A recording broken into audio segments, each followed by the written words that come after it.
A respeito da evolução, então Carl Linné, ele divide em 3 grandes reinos: o vegetal, o animal, aliás, o mineral, o vegetal e o animal.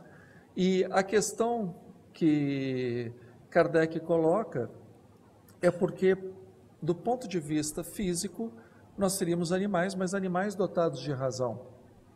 E os espíritos comentam: puxa vida, que tristeza, porque o ser humano é tão bonito, o ser humano tem tanto valor, e ele tem horas que quer se comparar com o animal, tem horas que ele quer ser Deus. E não é nenhuma coisa nem outra. É claro que essa divisão, ela é puramente didática, os anos vão se passando e essa divisão cada vez vai ficando mais enriquecida. Aí, até a definição de vida, não existe uma definição única para a ciência do que é vida. Veja que as discussões sobre o aborto, elas são discussões exatamente sobre a vida humana. Quando começa a vida humana? E não é uma discussão puramente biológica, ela é uma discussão ideológica. Porque, de acordo com a ideologia, a vida humana vai começar com a primeira respiração, a vida humana vai começar depois do 6º mês, depois de 3 meses, a vida humana vai começar de acordo com a concepção. Então, porque biologicamente falando, quando começa a vida humana? Quando você tem um ser geneticamente independente dos outros 2 que o geraram. Você tem o gene do pai, o gene da mãe, e aquele ser, mesmo dependendo do organismo materno, ele tem a genética própria.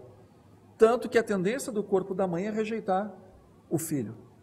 Existe toda uma biologia envolvida para que não se rejeite. Da mesma forma, existe discussão: a vida começa quando?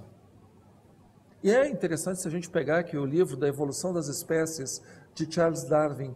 A primeira edição é 1859, o Livro dos Espíritos é 1857, e ali já se está discutindo os reinos da natureza e onde começa a existência do princípio inteligente. O princípio inteligente é uma espécie de semente e o espírito é uma espécie de árvore. Um dia o princípio inteligente, através de diversas migrações, ele vai se tornar um ser pleno. E como uma árvore, ele vai se desenvolvendo com o passar da eternidade. Onde começa a vida? Onde começa o espírito propriamente dito? Vejam que nós estamos falando de meados do século XIX, antes da ciência discutir a própria evolução humana. Não havia isso. Porque o Espiritismo, ele anda paralelo com o conhecimento humano. Ao contrário de outras propostas religiosas, que uma proposta religiosa ela se calca normalmente numa revelação. E aquela revelação é dada pelos anjos, é dada por Deus, é dada por uma entidade sobrenatural, e você não pode discutir. Com o Espiritismo, a revelação é dada pelos mortos. Vulgarmente, nós sabemos que são espíritos desencarnados. Mas para as pessoas que não têm vocabulário espírita, quem se manifesta, quem revela? Os mortos. E os mortos são quem? Espíritos dos homens e das mulheres que viveram na Terra. Se são espíritos de pessoas, eles estão dentro da humanidade. Se eles estão dentro da humanidade, o fenômeno não é sobrenatural, mas é natural. Se é um fenômeno natural, ele tem que ser questionado, porque não é uma revelação dogmática. Não é algo escrito numa pedra que não se discute, muito ao contrário. É algo que é construído através do conhecimento humano, seja conhecimento humano de vivos, seja conhecimento humano dos mortos. Então o Espiritismo, ele se constrói com as gerações. Óbvio que a base, ela é comum. Então o Espiritismo teria que ser evolucionário, porque a própria alma, ela evolui. Não poderia ser de outra forma.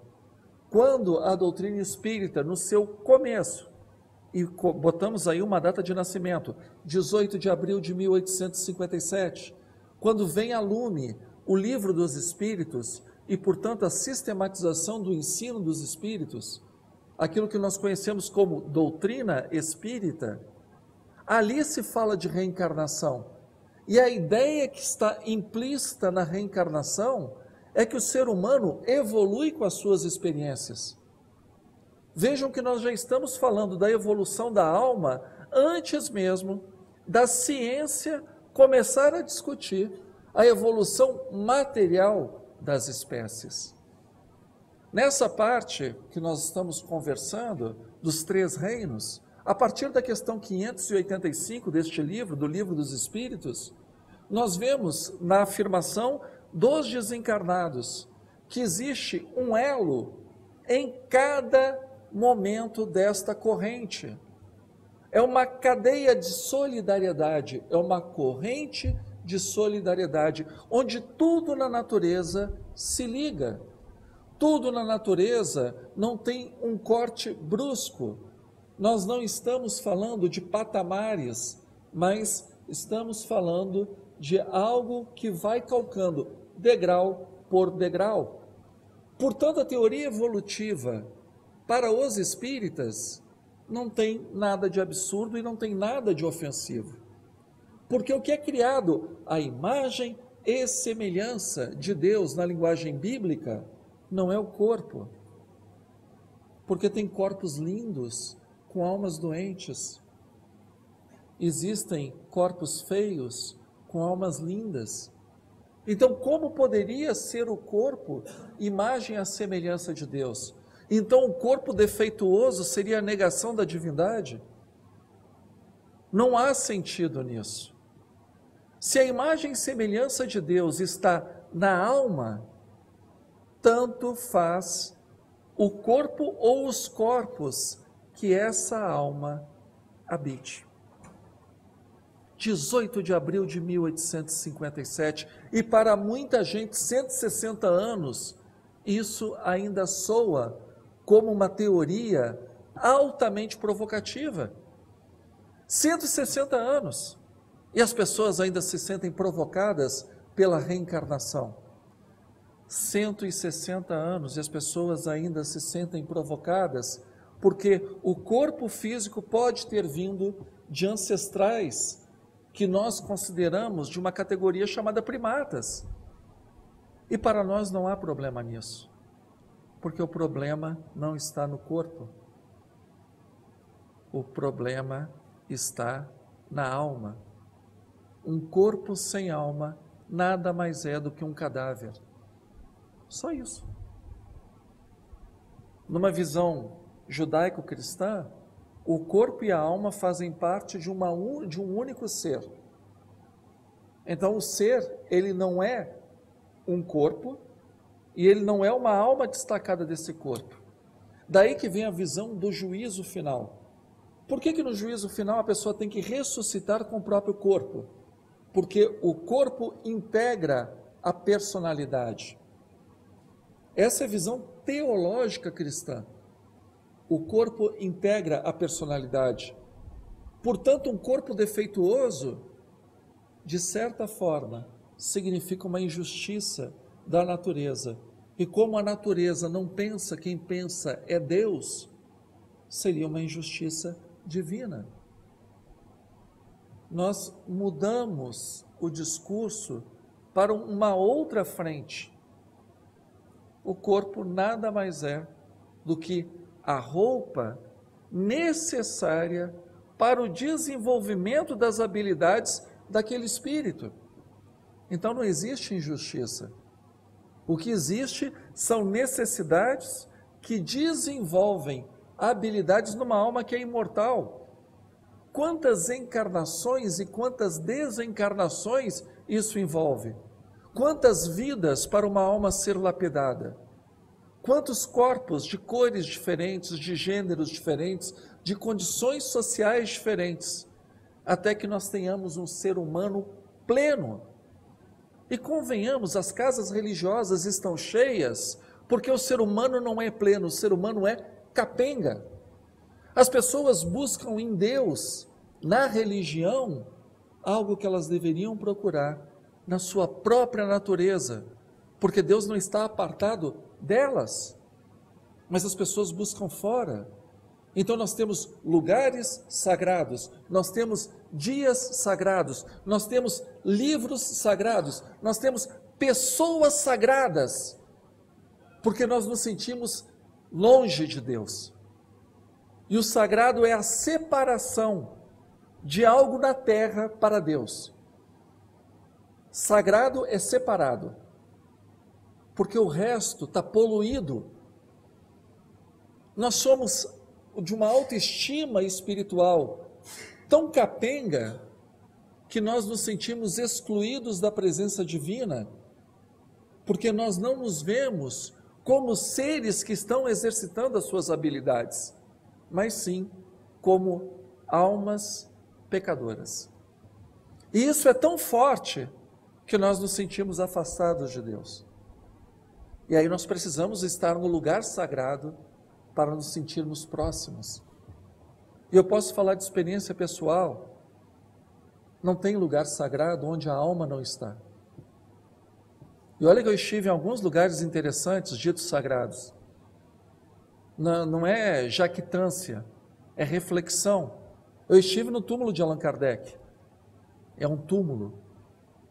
Eu estive em Israel. É um país. Eu estive no Vaticano. É uma grande igreja, se você não põe a alma naquilo que você está fazendo. O Mar da Galileia é um Paranoá um pouquinho maior. Não é mais do que isso. Porque não é o local que torna sagrado a pessoa. É a pessoa que torna o lugar sagrado. Quisera que nas nossas encarnações as pessoas conhecessem os nossos lugares de reflexão, porque nós estivemos lá. Por que essa cadeira ela é importante? Porque eu sentei nela. E não a cadeira é importante, por isso eu vou até ela. É o sentimento de desconexão com o divino. É o sentimento de desconexão com Deus. Então, nessa visão, seres corrompidos, sim, o corpo vai para o túmulo, o corpo se corrompe. Por que o corpo se corrompe na teologia cristã? Porque eu sou pecador e Deus me puniu com a morte. Uau! Eu não mereço nem para permanecer vivo. Porque Deus ficou tão ofendido com o antepassado meu, que comeu um fruto de uma determinada árvore no jardim do paraíso, e toda a humanidade, depois desse casal original, é desgraçada. Então o corpo se corrompe porque nós somos proscritos pela divindade. Então aqui nunca vai ser o paraíso. Aí a gente fica esperando o juízo final o tempo todo. Ah, o mundo tem que ser punido. Haverá guerras e rumores de guerra. Olha o Trump e a Coreia do Norte. Dessa vez o mundo acaba. A gente tem necessidade de acabar com o mundo. A gente tem necessidade de apocalipse. Porque nós nos sentimos separados de Deus. Por isso que no Espiritismo, nada é sagrado e cada alma é sagrada. Não existe lugar sagrado para o Espiritismo, porque você está dizendo que Deus estaria naquele lugar e não estaria nos outros. Não existe um livro religioso sagrado, porque aquele livro religioso conteria a verdade e os outros seriam falsos. Não existe um profeta sagrado, porque Deus teria aparecido para aquele profeta e não teria aparecido para todas as outras pessoas. Temos que mudar esse foco, porque se continuarmos nesse foco, andaremos sempre encurvados sobre o peso da nossa miséria. Nossa autoestima lá embaixo. Então a gente acha que a cabine de passe resolve a nossa miséria humana. A gente acha que ir à missa, doar 10%, o tal do dízimo, ler minutos de sabedoria, olha que interessante, e pronto, a miséria humana está resolvida. Porque nós nos sentimos apartados de Deus. Quando o Espiritismo coloca que o corpo evolui, porque esse corpo é vinculado a uma alma, e essa alma é que puxa o progresso da matéria, Deus está conosco o tempo todo nos conduzindo pela mão. Nós não estamos apartados de Deus. Nós somos seres em construção, porque perfeito é só Ele, não tem outro, é só o eterno. Ele criou tudo e não foi criado por absolutamente ninguém. Deus é tão poderoso que Ele criou o tempo. E a gente não sabe nem raciocinar sobre isso. Porque Deus criou a eternidade é a ausência de tempo, é o tempo na extensão infinita. A gente não conta. Em algum momento Deus criou o tempo.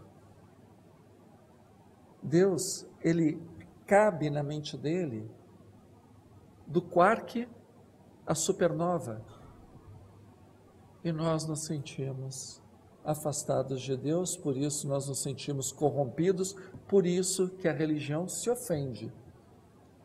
Quando vem a genética, aí já não é mais evolução de espécies, das espécies de Darwin, é o estudo do genoma, e diz que 99,9% do nosso DNA é igualzinho ao de um chimpanzé. Aí nos sentimos ofendidos. Por quê? Afinal de contas, nós somos desgraçados, mas somos a imagem e semelhança de Deus. Para o Espiritismo, a alma, ela vem de uma fornalha, que, metaforicamente, nós chamamos das mãos da divindade. Nós saímos das mãos da divindade e nunca nos distanciamos de Deus. Deus protegeu a cada um de nós para que nós chegássemos aqui em segurança, estivéssemos sentados nessas cadeiras, nos bancos, sem perceber que Deus cuidava de nós. No Evangelho de Marcos existe uma parábola muito bonita dizendo que o reino de Deus é semelhante a uma semente que cai no solo. E o agricultor vai para casa porque a natureza faz o seu trabalho. Deus é o divino semeador. Quando Ele nos cria, essa sementinha chamada princípio inteligente, ela cai no solo da natureza. E Deus ali já abençoou esse trabalho. Com a diferença que o lavrador dorme, o lavrador se preocupa com os problemas dele e Deus cuida de cada criatura. 18 de abril de 1857, a alma humana evolui. 160 anos dizendo que nós saímos das mãos do Criador. 160 anos lutando contra a ideia de que Deus cuida de nós, mas por ser um Pai de amor e de justiça, respeita um dom que Ele nos deu, que é a única coisa que Ele deu, se autolimita. Ele se autolimita com algo chamado livre-arbítrio. Quando Deus nos dá o livre-arbítrio, Ele abriu mão de uma parcela do seu poder, porque existe a confiança na nossa capacidade de escolha de acordo com o nosso momento.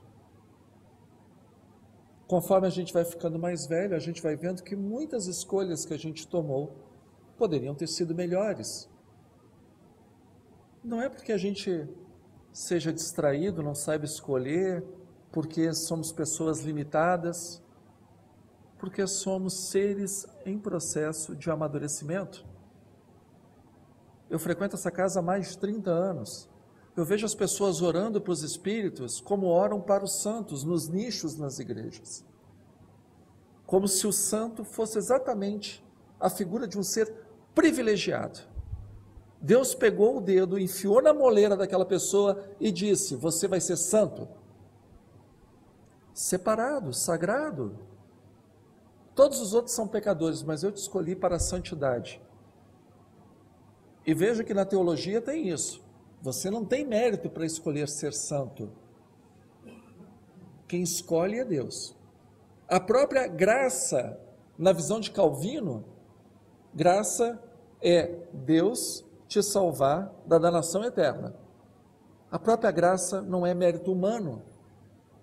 A graça é dada por Deus para quem Ele quer dar. E para quem Ele não quiser dar, vai para o inferno. É a teologia da graça. Deus, Ele dá amor para quem Ele quer. E quem Ele não quiser amar, Ele não ama. Ponto. O nome disso é teologia da graça. É uma deturpação completa do pai amoroso, do filho pródigo do Evangelho de Lucas. Porque o filho pródigo se arrepende e volta para o braço do pai. Não é o pai que vai buscar o filho pródigo. É o filho pródigo que, de sofrimento em sofrimento, de queda em queda, de vergonha em vergonha, ele volta para os braços do pai, se sentindo podre, diminuído, uma porcaria de gente. E é nesse momento que o pai mostra o amor chamado incondicional. O amor que não exige nada para existir. Não pode ser teologia da graça. Ou então rasga essa parte do Evangelho. Ou Deus nos ama incondicionalmente e oferece para nós as oportunidades sem condições, ou não existe amor. Porque um pai ou uma mãe não pode botar preço no amor do seu filho.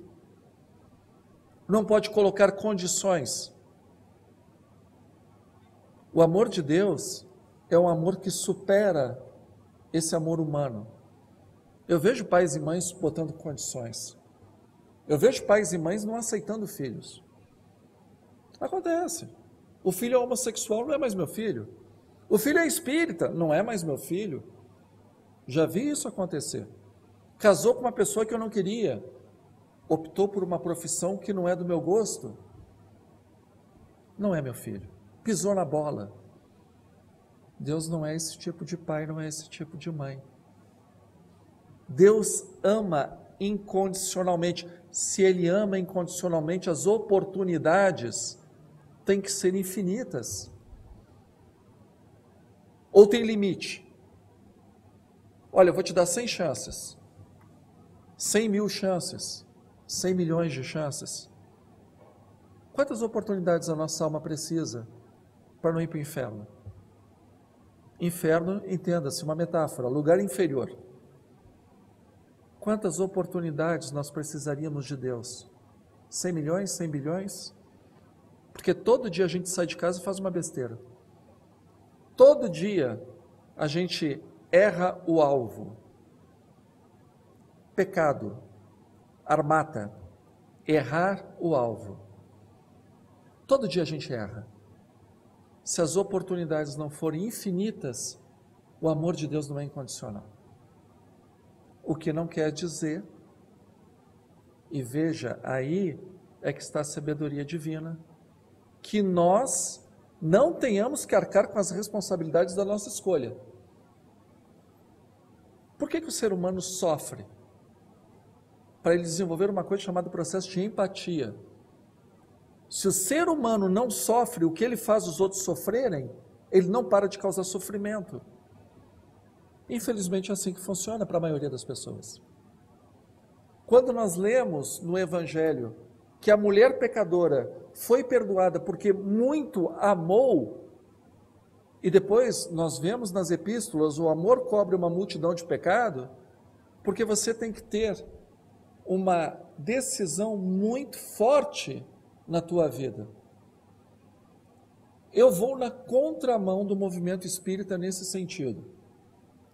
Opinião minha, Jefferson. Eu não gosto do vocabulário reforma íntima, Porque reforma íntima não espelha, na minha visão de Jefferson, o que nós vemos no Evangelho. Porque reformar, peguem esse salão, reformem ele do jeito que vocês quiserem, vai continuar sendo a mesma estrutura. No Evangelho o que nós vemos é conversão. Conversão exige humildade, porque eu estou no caminho errado. Conversão exige determinação. Eu termino o que eu começo, determinar. Algumas pessoas eu utilizo um vocábulo que eu também não acho muito apropriado, chamado força de vontade. Porque uma vontade que tem que ser forçada é uma vontade fraca. Não é forte. Então há uma incongruência entre força e vontade. Determinação é diferente. Você tem que terminar o que você começou. Para se converter tem que ter humildade para reconhecer que está errado. Tem que ter determinação para mudar o caminho. E tem que ter fé para acreditar que aquilo vai dar certo. É muito profundo. É o que nós vemos na história que nos é contada de Maria de Madalena. Uma prostituta, na visão geral, e historicamente isso pode ser contestado, mas vamos pegar o símbolo, uma prostituta que se arrepende e segue uma vida dedicada a um propósito que é totalmente altruístico. Tem que ter, não é uma reforma, tem que ter uma conversão. Quando uma virgem de 12, 13, 14 anos, também outra imagem, não estou dizendo que é histórico, mas a imagem é poderosa. Uma virgem é visitada por um anjo, e aquele anjo diz que ela vai ficar grávida, e a pena para uma noiva que fica grávida, na visão das pessoas que não estão vendo aquele anjo, é adultério. Porque no judaísmo, quando existe um contrato de casamento, o noivo fica na sua casa, a noiva fica na casa dela, mas se a noiva pisar na bola é adultério. A pena para o adultério é levar a mulher para fora da cidade, no ponto mais alto, jogar essa pessoa lá de cima, e as pessoas ali jogam as pedras no corpo que cai do precipício. E a mulher dizer assim: seja feita a tua vontade, eis aqui a tua serva, tem que ter muita determinação. E quando você acredita e morre por um Messias que você não viu numa arena romana, tem que ter muita fé. Então, a gente tem a responsabilidade pelos nossos atos. Temos que nos converter para sermos pessoas inteligentes que não cometem os mesmos erros. E temos um Deus amoroso que não se cansa de dar tantas oportunidades quanto forem necessárias para nós. Isso é um amor infinito, é um amor sem limites. É um amor que nós humanos, não fazemos ideia. O que é amar desse jeito? Nós não temos essa noção. Pensem no ser humano que vocês pensarem. Ainda está longe desse amor. Porque é o amor de Deus. É o amor pleno. Não tem um átomo de egoísmo. É completamente pleno. Por isso que o ser humano não pode ser acabado. Porque se ele for acabado, ele é um robô. Ele é um autômato. E aí, você não escolhe. Se você não escolhe, alguém escolheu por você. Então você não é responsável nem pela sua salvação, nem pela sua perdição. Não faz sentido. Nós somos vítimas de Deus. Se nós não temos livre-arbítrio, então Deus não existe. Porque um Deus que me coloca no mundo, sabendo que eu vou sofrer por toda a eternidade, não é Deus. Pode ser um ser muito poderoso, mas falta para ele os atributos que se espera de um ser que não tem defeitos. Por isso que o apelo do Espiritismo ele é forte, é óbvio que para algumas pessoas isso gera muita insegurança. A autoestima está cambaleante. Os instintos viram paixões que não se controlam. E aí? Então, provavelmente, não sou eu. É a minha natureza, são os meus genes. Por isso que eu sou assim. Eu tenho um gênio ruim, eu tenho más intenções, eu sou viciado, porque está no gene. Não é isso que os materialistas nos colocam? Ou, de repente, a culpa é da mãe. Problema na infância, principalmente nos 2 primeiros anos. Não é isso que o ateísmo nos coloca? Não. Na verdade, nós não podemos discutir porque é a vontade de Deus. Você tem que ter fé. Não cabe a você discutir, só aceitar. Mas espera aí, a gente está falando do meu destino? Como assim? Quer dizer que eu vou arder a eternidade inteira por fraquezas que eu não controlo? E você está me dizendo que eu nasci com isso porque Deus quis? Eu gostaria de ser diferente, eu não consigo. Não discuta com Deus. Isso é fé dogmática. Não é isso que nós aprendemos nas igrejas? Por isso, é bom imaginar que alguém morreu numa cruz para tirar esse peso das nossas costas, porque nós carregamos essa cruz.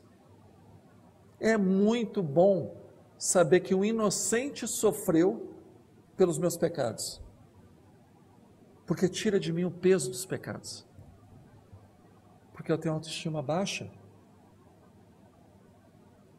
Não é assim no Espiritismo. Eu saí de uma fornalha chamada as mãos de Deus. E Deus nunca mais me abandonou. E Ele me ama tanto que me deu um poder inimaginável, que se chama livre-arbítrio, onde eu sou senhor do meu futuro, mas eu tenho um acerto de contas com o meu passado. Esse passado vai se refletir no presente que eu vivo. Então eu não sou vítima de nada. Eu sou só um ser em evolução e terei tantas oportunidades quantas forem necessárias para ter o mérito de voltar para esse Pai, que é a perfeição. E a imagem evangélica que nós encontramos lá, principalmente nos evangelhos sinóticos, Mateus, Marcos e Lucas, ela é de uma beleza incrível. É um banquete onde está, na mentalidade judaica de 2000 anos atrás, os patriarcas daquela nação, Abraão, Isaque, Jacó e os 12 filhos de Jacó, os 12 patriarcas. Eles estão ali numa mesa para pessoas que naquela época não tinham o que comer na frente delas. Jesus fala, o reino de Deus é um banquete com os patriarcas. Mas há um alerta, que nesse banquete, nessas bodas, nessa festa de casamento, a pessoa tem que estar com uma túnica apropriada, uma túnica alva, pura. Porque se nós encontrarmos com a luz de Deus, com as nossas impurezas, todas as nossas impurezas serão reveladas por essa luz. E que vergonha será ver todos os nossos miasmas na frente da perfeição infinita. Por isso que nós precisamos, de vida em vida, experiência em experiência, de degrau em degrau, evoluirmos até calcarmos a condição de termos essa túnica bela, bonita, alva, para nos apresentarmos perante Deus, que é a perfeição no seu grau absoluto. Agora vejam que interessante, a reencarnação, ela é uma explicação válida e uma explicação lógica. Mas se ela é mal interpretada, ela continua nos separando. Foram isso que os arianos fizeram na Índia. Olha, eu sou de uma casta vencedora porque eu vim de uma casta inferior. E eu fui evoluindo, até virar Brahmani. Logo, você que está abaixo de mim tem que me obedecer, se você quiser continuar evoluindo nessa pirâmide. E não pode ficar revoltado com a sua casta, a condição onde você nasceu. Porque se você ficar revoltado, você será expulso dessa pirâmide social.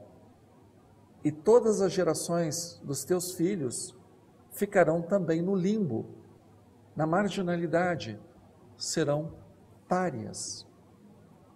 Aí nós vemos na visão pitagórica.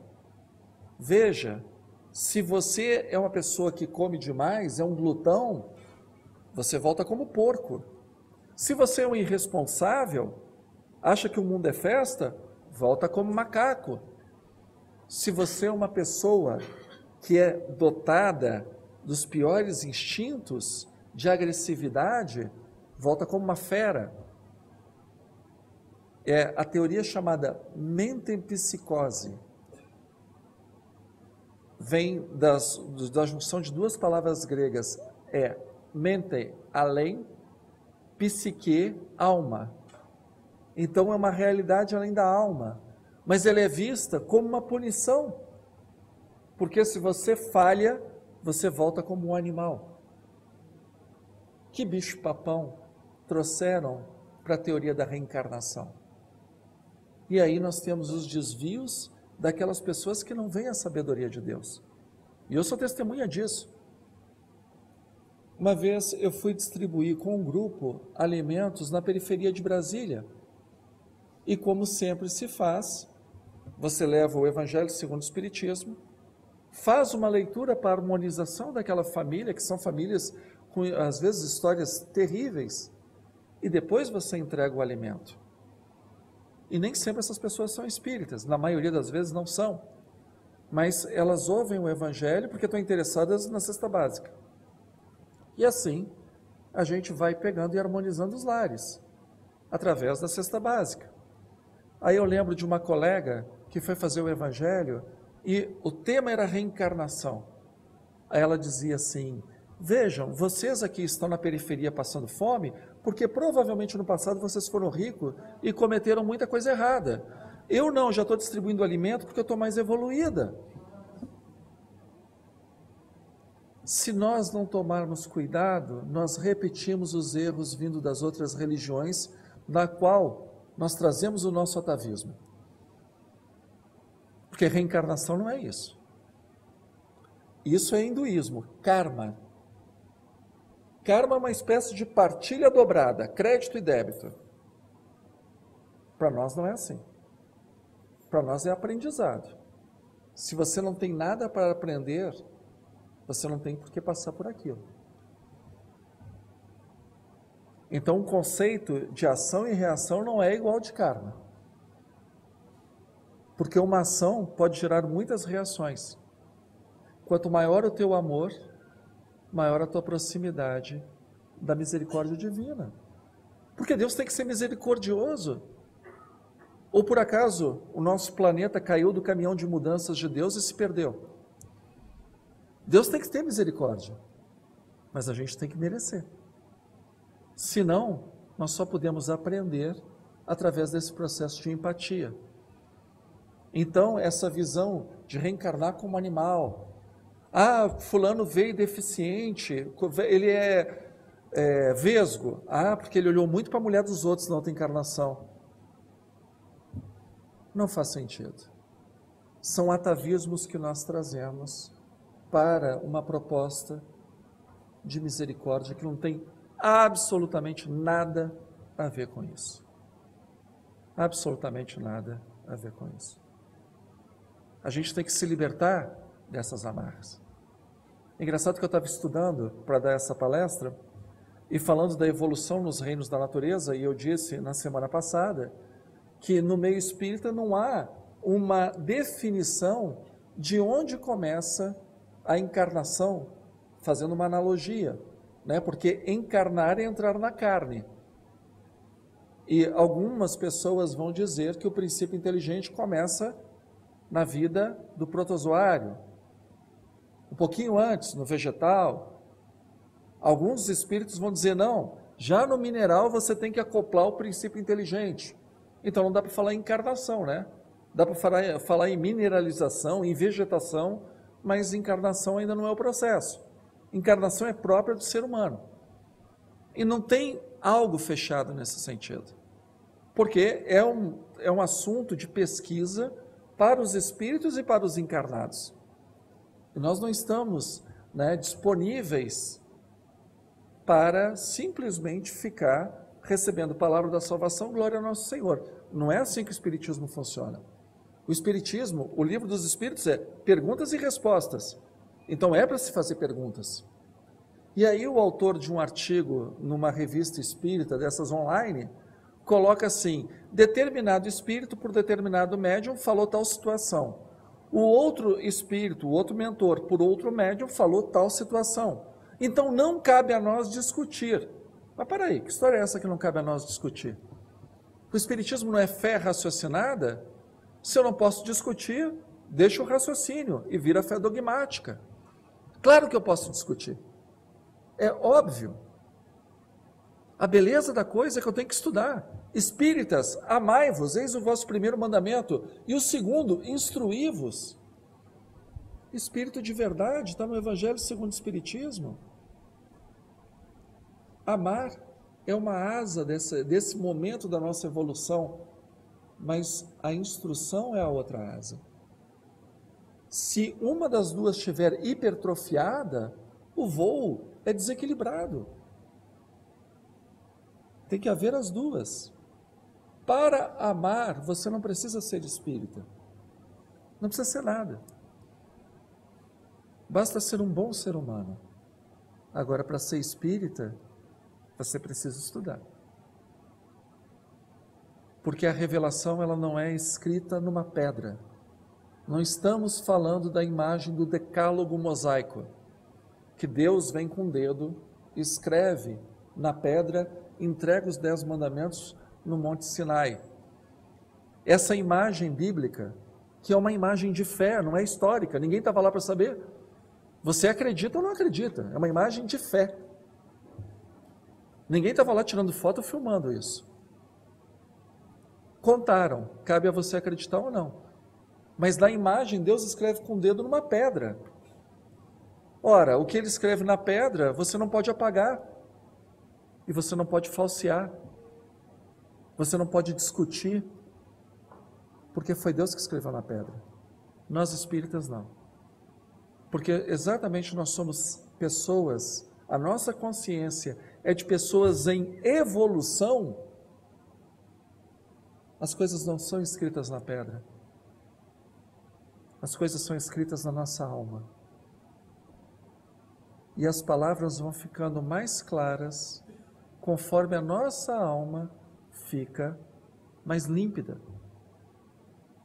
Por isso que nós optamos pelo Espiritismo. Tem que ser mais do que assistir palestra, tem que ser mais do que tomar passe. Tem que ser um processo de autoanálise e de conversão. Senão não vai funcionar. Eu trabalho em grupo mediúnico. Não é incomum aparecerem pessoas que se dizem espíritas. Leram muito romance. Leram que foi uma maravilha. Mas não criticaram, pensaram, analisaram, incorporaram aquilo que leram. Gente, incorporar espírito é fácil. Incorporar virtudes é que é complicado. O sanatório está cheio de gente incorporada de espírito. Quantas pessoas incorporam virtudes? Conversão. Eu tenho que fazer uma autoanálise. E não posso esquecer que Deus me acompanha desde as suas mãos. Ele me deu um dom chamado livre-arbítrio. A reencarnação é uma bênção, não é uma maldição. Cada estágio é um aprendizado. O crescimento, ele não é 1 mais 1 mais 1, ele é exponencial, porque o conhecimento se baseia num conhecimento construído antes. Então nós já passamos pelo caminho. Cada vez que nós refazemos a estrada, trilhamos com mais rapidez e com mais segurança. Então nós crescemos. Sair aqui do começo da humanidade é difícil, doloroso, demorado. A nossa espécie tem aproximadamente 60 mil anos. Como diria o Instituto Datafolha, pode ser 100 mil anos para mais ou 100 mil anos para menos, mas está ali. Vamos colocar 60 mil anos. Peguem os últimos 2 mil anos. Peguem os últimos 20 anos. E vejam como a sociedade historicamente evoluiu. O conjunto. Ah, mas o Estado Islâmico. Se todo mundo achasse que o Estado Islâmico estava certo, nós estaríamos na Idade Média. Porque nós criticamos o Estado Islâmico, significa que o mundo evoluiu. Ah, mas acontece que eu vi na televisão uma velhinha assaltando um velhinho. Está na televisão porque não é normal, gente. A gente espera que velhinha faça tricô. Hoje em dia nem isso. Hoje em dia elas fazem stand-up paddle. Não é o normal uma velhinha assaltar uma outra velhinha ou um velhinho. Se acontecer, vai aparecer na televisão. E nós vamos criticar. Porque o mundo evoluiu. Como nós seríamos nos próximos 60 mil anos? Que para a alma é assim. Porque se afundar e a visão de mágoa, de depressão, e veja, ninguém é culpado por estar deprimido. É culpado por não tentar sair da depressão. Depressão não é uma escolha. Às vezes é uma queda que a gente sofre, e é normal que aconteça. O que não é normal é se conformar com a queda. Se nós estendermos o nosso olho para o infinito, qual o problema de hoje que não tem solução? Num dos seus sermões, o famoso padre português, que viveu no Brasil quinhentista, chamado Padre Antônio Vieira, ele dizia algo muito importante. O tempo, ele é tão forte que não se atreve a ele as colunas de mármore, quanto mais os corações de cera. Peguem as grandes civilizações e seus grandes monumentos. O que eles são hoje? Será que a nossa mágoa aguenta mais que uma coluna de mármore? Será que a nossa depressão aguenta mais que uma cidade inteira? Olhemos para o futuro. Somos carvão virando diamante. O processo não é simples, o processo não é rápido, mas o prêmio no final faz toda a diferença. Então não somos a reencarnação, ou não seremos a reencarnação de animais. Somos seres humanos. Espíritos não são reencarnações de animais. Porque o animal, quando evolui e deixa de ser princípio inteligente, ele deixa de ser animal. Não voltamos pelas pegadas do nosso passado evolutivo. Porque a nossa inteligência faz conquistas. Não tem como a gente abrir mão das nossas conquistas, porque ela define quem nós somos. Por isso que o espírito não retrocede. Quando nós podemos nascer pobres, podemos nascer ricos, podemos nascer alto, podemos nascer baixo. A gente pode renascer magrinho, pode renascer gordinho. Isso é coisa da matéria. Mas os valores do espírito, esses não se perdem. Eles fazem parte da estrutura do nosso psiquismo. Até a memória de uma encarnação para outra, ela fica num estado de torpor. Nós, via de regra, nós não lembramos das encarnações seguintes, das anteriores.